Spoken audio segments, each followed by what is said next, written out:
Greetings and welcome to the Open-Minded Skeptic podcast. My name is Sharon Ann Rowland and I'm your host. Today on our podcast, I will be sharing some highlights from an interview I did with Beth Darlington of Access Paranormal last June. Beth is a lively and passionate paranormal investigator. Her ambition is to provide relevant and actionable educational information for paranormal investigators around the globe through online learning. With her own story starting out like many others, finding information about hauntings is easy enough, but then what? Beth has training and development qualifications, as well as being a mental health Firstider, a student of the School of Parapsychology, and with over 10 years investigation experience. Beth also enjoys traveling around the world, speaking at Paranormal Conferences, most recently at Scarefest in Kentucky, that's the USA, and as part of a panel at Skepticon in Sydney. Let's do this.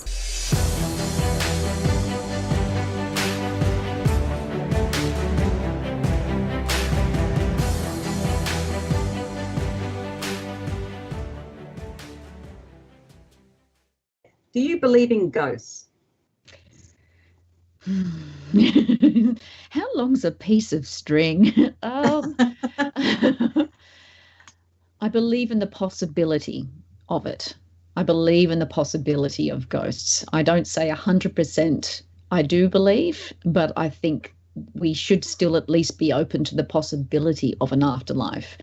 There's just so much that people experience that are very similar. But then again, you're dealing with personal experiences most of the time, which is something that's very difficult to argue with. So I think we just need to be open with it and know a lot about our environment and also how our minds work to really find out as much as we can whether or not there could be such thing as ghosts.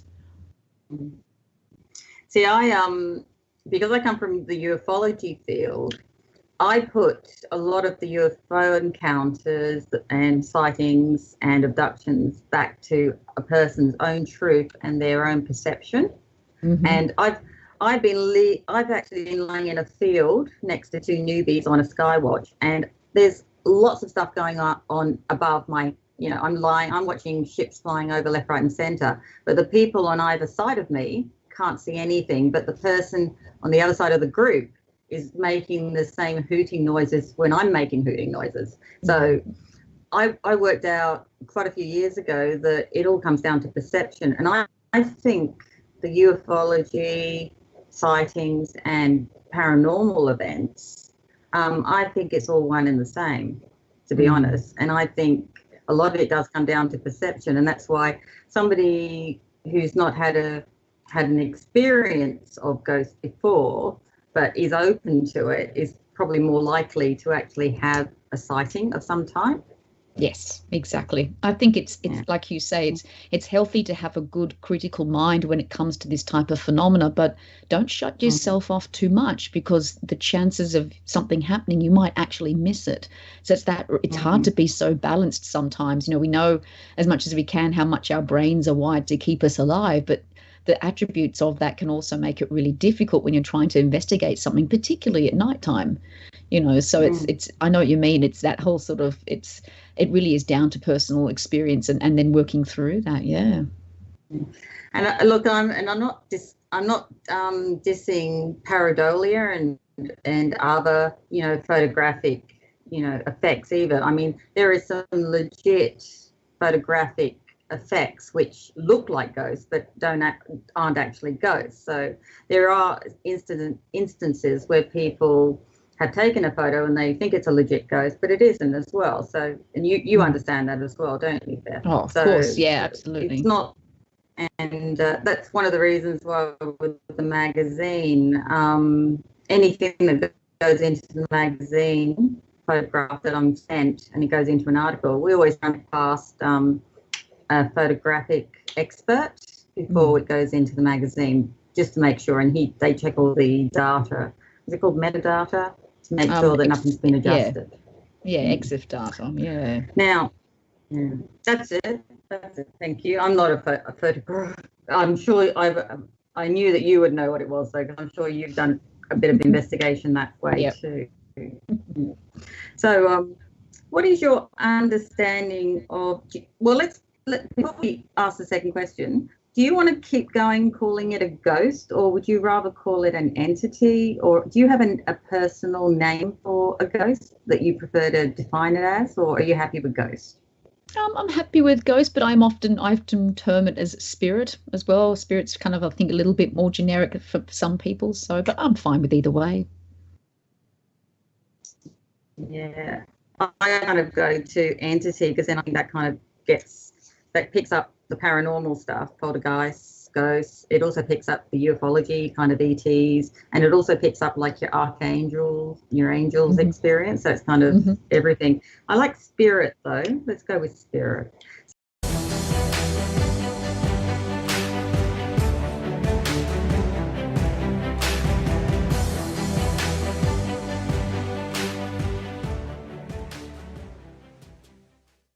So what is your understanding of a spirit? And have you found that there are different types of spirits out there? Like, obviously, I just mentioned poltergeist, which is a malevolent spirit, whereas I take it they're a nice ghost too.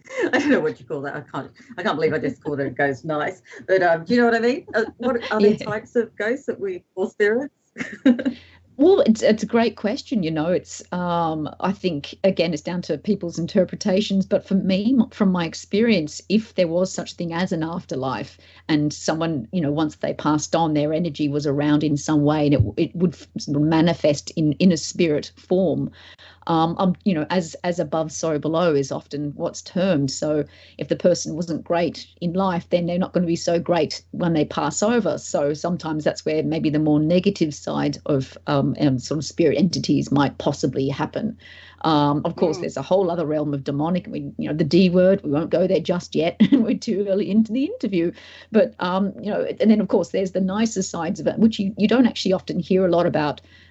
Spirits being nice, because I don't think they get as much sort of airplay per se, but sometimes Aunt Maud might want to come by and let her know that she's passed on and she's happy. And we get a lot of cases like that where people aren't sure if something negative is happening, and it can actually be a spirit entity of some sort trying to make themselves known. So they could be giving off poltergeist activity or making noises and bangs, and that can be quite scary for somebody who's not obviously very aware or is unsure. And then, of course, once sometimes a paranormal team will come in and have a look and say, well, actually, it's somebody from your family just saying that they're here, but they've gone to the lengths of making physical sounds and moving objects to say that they're around. So there are cases where people have said that's actually happened. I've been involved in cases where people feel that's actually happened. As I said, I take it with a grain of salt. But there's certain things that mediums will do to help, communicate information to the grieving people still left behind. And often that activity tends to dissipate. It doesn't happen as much at all. But yeah, there's residual hauntings, what we call. It's a very common term, which or they say stone tape theory. Basically that the fact that, say, for instance, your grandfather would get up from his chair and he would walk to the next room and make a cup of tea. And he's done that every day, every night. For 20 years. Once he's passed, his energy is still doing that because it was such a habit of his, and it was a comfort. So sometimes people will see their grandfather walk, from one room to the other, making a cup of tea, but it just happens at the same time each night, or some nights at the same time, and just almost like it's a time trap almost. That's one theory. And then, of course, there's what they say, the intelligent or the interactive entities. So they can be good or bad as well. Same with your residual. And, they're the ones that are wanting to make contact in some way. Or if you're using equipment of some sort and you're getting responses back to the questions that you're asking, then that's another type of entity. There's, of course, shadow people, which is another one altogether. That's a separate category. And they tend to actually, a lot of people get a negative feeling having seen them. I've seen a shadow person. I think I've seen a shadow person, I should say. And I never got anything negative feelings, but a lot of people who have reported it to me in cases have said, I felt negative, I felt foreboding. They sometimes often are seen wearing a hat. I'm not sure if they're really well dressed on the other side and we just don't know about it, but they're always wearing a hat, apparently, this trench coat. So I'm like, there's this fabulous hat store in the other side that people seem to get a great deal from. So there's that going on. There, of course, as you mentioned, there's poltergeist as well. And of course, there's the demonic side. I mean, they're just general categories. And then, of course, there's other entities that can spin off from that from other cultures as well, like the Jinn. And other cultures have their own interpretations of spirit entities on the other side too. So there are different types of hauntings, that people are pretty much aware of as investigators. It's funny you should mention the hat and trench coat. That kind of goes across a few genres. I mean, there's the Men in Black from ufology, and there's also what's the other? It's the reptilian. There's a particular reptilian that seems to dress that way as well. So, which makes me think again that there's so many parallels between ufology and paranormal. In fact, maybe it's time that, although I do find the two communities are completely different. Like the paranormal community, for example, is quite fun. I really enjoy the paranormal people. And none of you take yourselves too seriously, but seriously enough. Do you know what I mean? Yeah. And like when you get together, we all have a really good time and lots of fun. Fun is had and pranks and things like that. Well, when I get together with people anyway. So, but with the ufology community, everyone's so serious these days. It's all like, we've all got to become more professional about this. And I think half the fun of being in communities like ours is that you don't have to be that serious, and and there's a bit of counselling available for everybody. Yes. And there's a lot of people that need counselling. Oh, it's interesting. I gave a talk at one of the UFO groups here in Sydney. Probably about a year and a half ago now.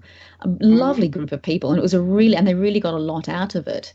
But there was part of my talk where I spoke about how paranormal investigators debunk, not knowing how sensitive that term actually is for a lot of people in the UFO field. And I didn't know, and I was like, so we debunk this and blah, because it's such a common term that's used.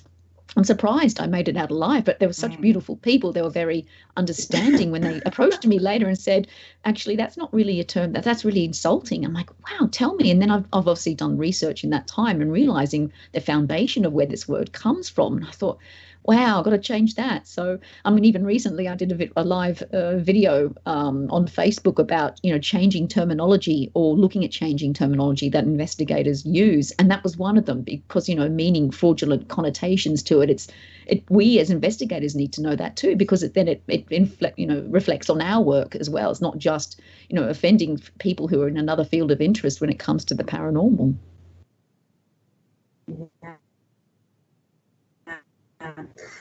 Although there isn't enough in the ufology community. There's not enough I've found, and especially on people who've had abduction experiences. I've interviewed quite a lot of people, and after you've spent an hour and a half interviewing someone, you get a feel for whether they're real or not truthful. And I found a lot of the time I just don't place the interviews after I've interviewed people in the magazine, or I've just, I've not put them up on YouTube, because after an hour with them, they contradicted themselves so many times.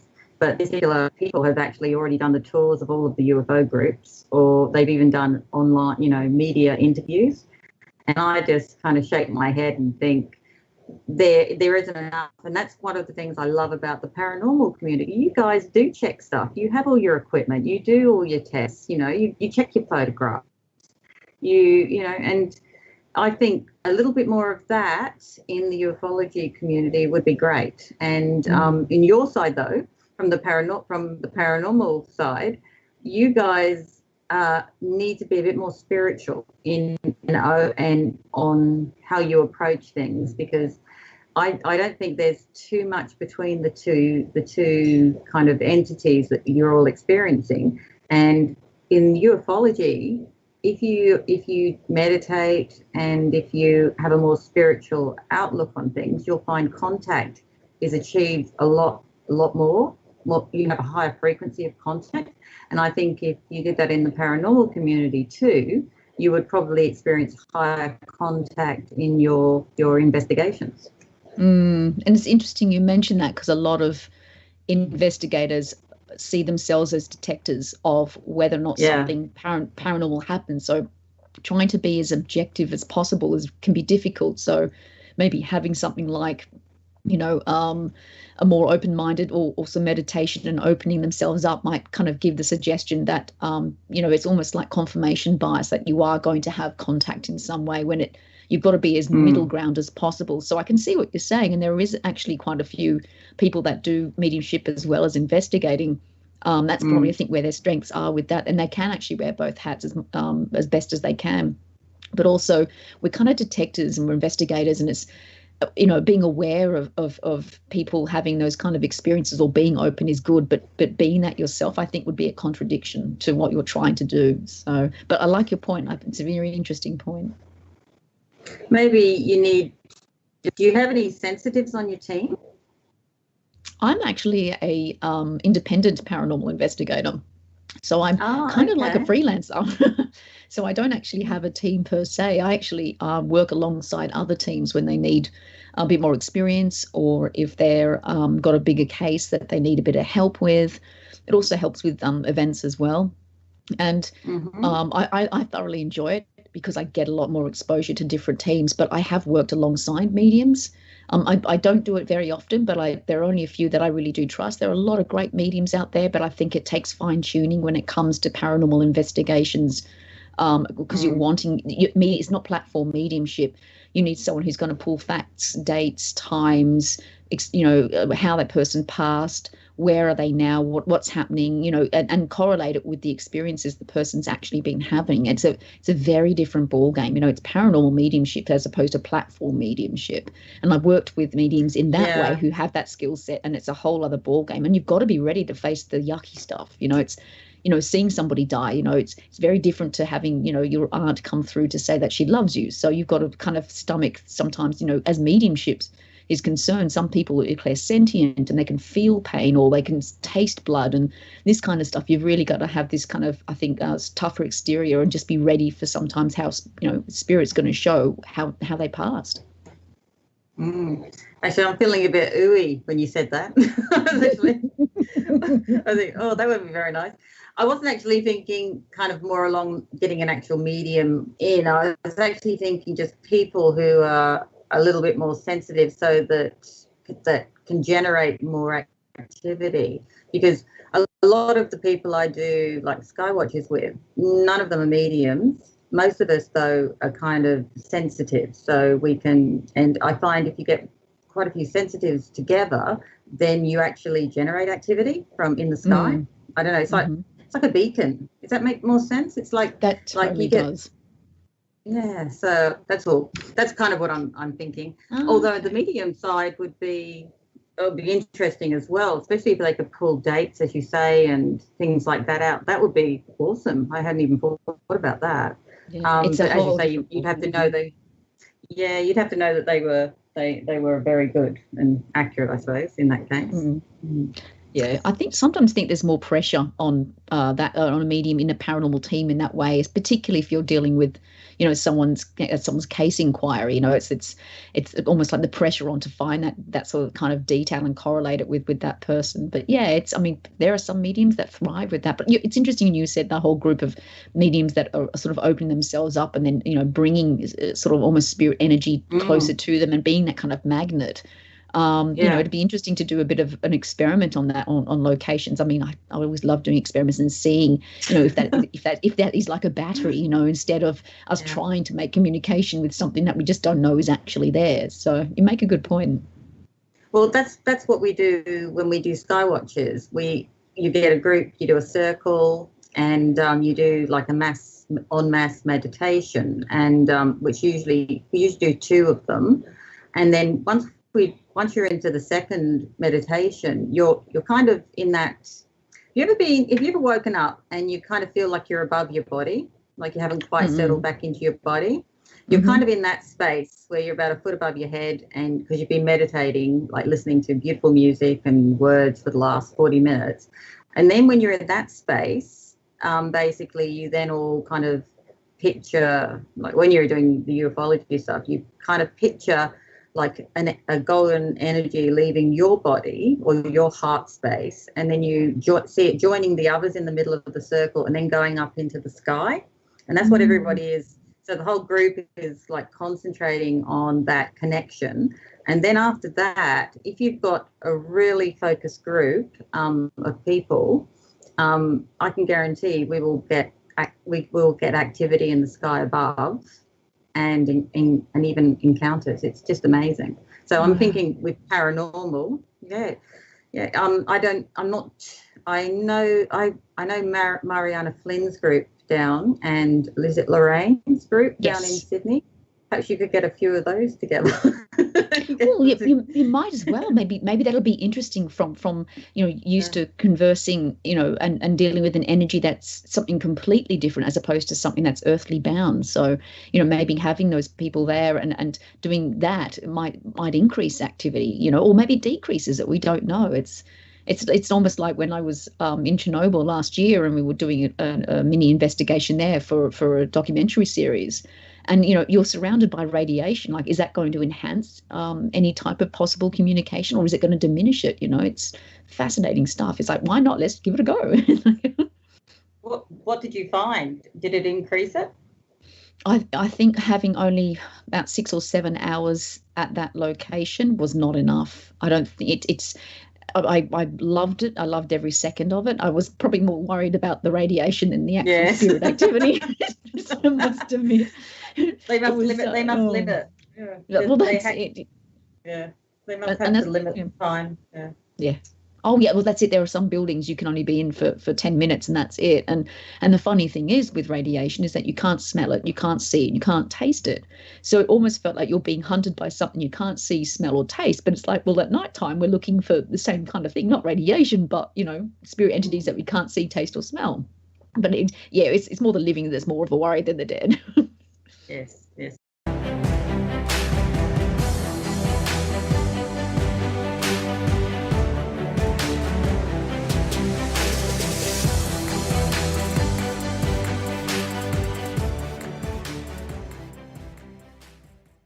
What exactly is a mental health first aider? So that was on your bio. Great. Glad, and a fabulous question. It's pretty much the same as you would think as a normal first aider.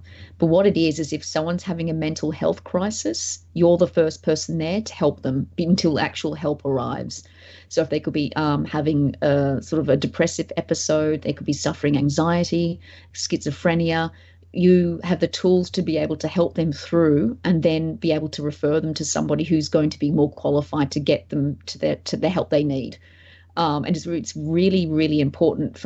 I'm a big believer for all investigators to actually have this qualification, because you learn so much about the signs and symptoms of mental illness, and that helps you when you look at cases. If you take on private residential cases, you're able to see the signs yourself, you're able to have a bit more of an idea, but also be able to handle referring them to somebody that's going to help them with their mental illness. And that's right. Can be a walking on hot coals. Sometimes you've got to be very careful how you approach it, because as you can imagine, with the stigma with mental illness still today, not everybody is open to that. So this is what this course teaches you. I also recommend it for people who run ghost tour businesses or investigation nights or events, because someone might actually have a panic attack or might actually suffer anxiety, and then you've got the tools to be able to help them through until they feel a little better, and then they can get the help they need. So it actually is a very, very, very valuable qualification to have for people in the paranormal field. Yes, I think I've got a question down the list on this, actually, how you deal with clients with mental health issues, because sometimes so I won't jump ahead, but we'll discuss it a bit more there. So great, thanks for that.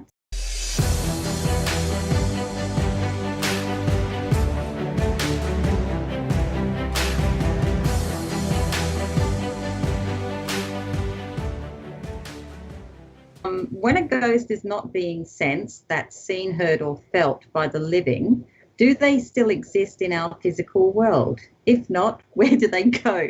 Be specific now. Beth, I want specifics. That is great. I love it. That's a great question. These are really good questions. I love it. It's true. So in my opinion, I would say they would still exist. But then again, if you were to take it from a scientific point of view, if there is no observer, then there's nothing happening. So it depends what side of the fence you sit. So if you can't sense an entity, like for me, I'm about as psychic as this post-it note pad I've got on my desk right now. I don't have any psychic strong ability whatsoever. I think everybody has intuitive knowing and gut feeling, but that's about as good as it gets for me. So a spirit could slap me in the face and I would have absolutely no idea, but I'll be standing next to somebody who does. So I think it really depends on what side of the fence you sit on. If you are open-minded to the fact that there are entities around and that they could be around, if you can't see them, then there's more than likely a possibility. But for me, unless you're observing it and actually can sense it, then no, it's not there. And again, I don't know where they go either. I've spoken to a lot of mediums over the years where they will say, oh, there is the other side, or they'll talk about earthbound spirits as opposed to just a spirit. And an earthbound spirit is meant to be an entity that is staying around for a reason. They've chosen to stay on this plane and interact because they have unfinished business. They're upset about something, or they really care about somebody and they don't want to move over into the other side. So there's ones that come across apparently from the other side through either vortexes or for however they come across from. And then there's ones that are actually chosen to be here or stuck here as well. And that's where you can hear people talk about spirit cleansings, where they'll go into someone's home and there's a spirit that's unhappy but wants to move on and doesn't know how. And there are people that claim that they can actually help that spirit move on. Right. So personally, I think they go to the astral when they're not around, and they're just summoned back when they kind of, hear something. So that's kind of where I'd kind of expect them to go, kind of float up there, They could very well. Yeah. They could very well. We don't know, but that makes complete sense. Because it's kind of the same. Well, what I've always thought, maybe I'm wrong here, and I am wrong a lot of the time, Beth. So please correct me.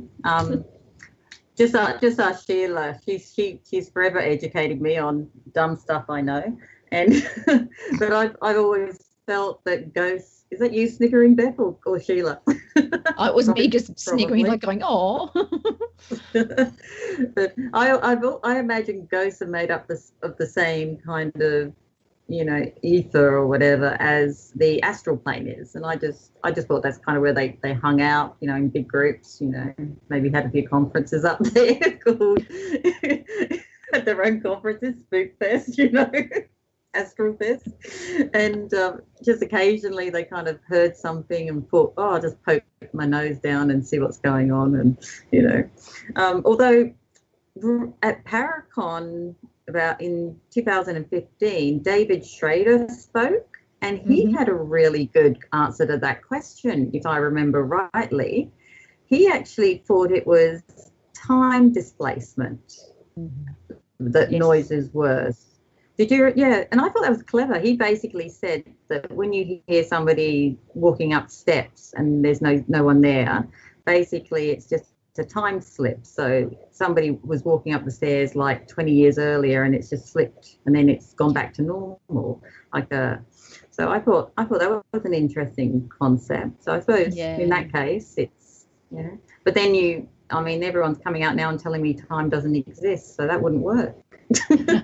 Well, time is not linear, so it's so then where does it sit? And it's a great point. There are actually quite a few investigators that believe that as the reason why it's not the spirit of a person that's passed on, particularly with the residual, the theory about the same entity getting up from the chair and making a cup of tea. Maybe it actually is a time slip or what was commonly known as multiverse theory, where we've got so many different universes everywhere, and sometimes they might just collide and they slip, or parallel universe sort of stuff where it's running alongside, and sometimes it might just glitch and just kind of pop into ours, and that happens. But then I sometimes think, well, if that's the case, wouldn't it be somebody else in the house? But we don't know, so it's just, is it, like you said, that there's a person that's on another universe doing that, and slipping in, or, like you said, like it's something from 50 years ago that just pops up because, it seems to be the right sort of environment for it to happen, whether it's, the perfect storm. So it's a very popular theory amongst investigators. I had something weird along those lines happen to me personally about 7 or 8 years ago now. I was driving along from my home, and there was a road going upwards, and then you go over the hill, and I was in the car, and I was driving up the road going over the hill, and on the other side there was an accident and some kids, and one of the girls had a yellow dress on in this. And then suddenly I was back in my car at the bottom of the hill. So it was kind of like I had a flash forward. And then I drove up the hill as I had, so I was going, what's going on? And when I went over the hill, there was an accident, but the girl was in a different color dress. Wow. And yeah, that's kind of freaky, isn't it? And that kind of made me, I remember pulled over and I thought, oh my God, that's definitely a parallel universe, isn't it? It's a parallel, because the dress is different. So everything else was the same except for the dress, the color of the dress. And it happened it was like a 10-second kind of like a glitch, like as you said before. It's like the universes or the multiverses glitched on me, and I got thrown into the other universe and then thrown back or something. Yeah, you got to witness it. So I'm a big believer in multiverses, but that's about all the research I've done into them. Well, the first-hand experience is I got to say, you probably know more than most. Yeah, so if that's what it took me ages to actually work out what the hell had happened.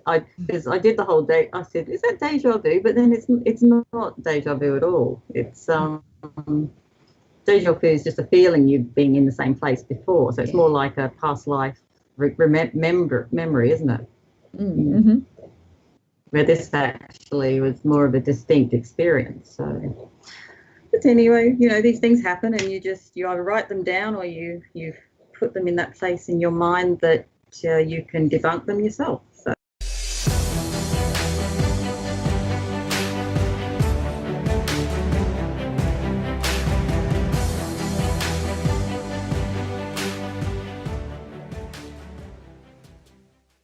Well, that's all for our podcast.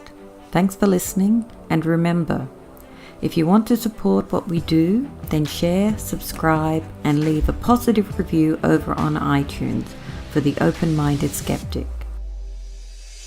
My team and I look forward to entertaining you once again in our next podcast.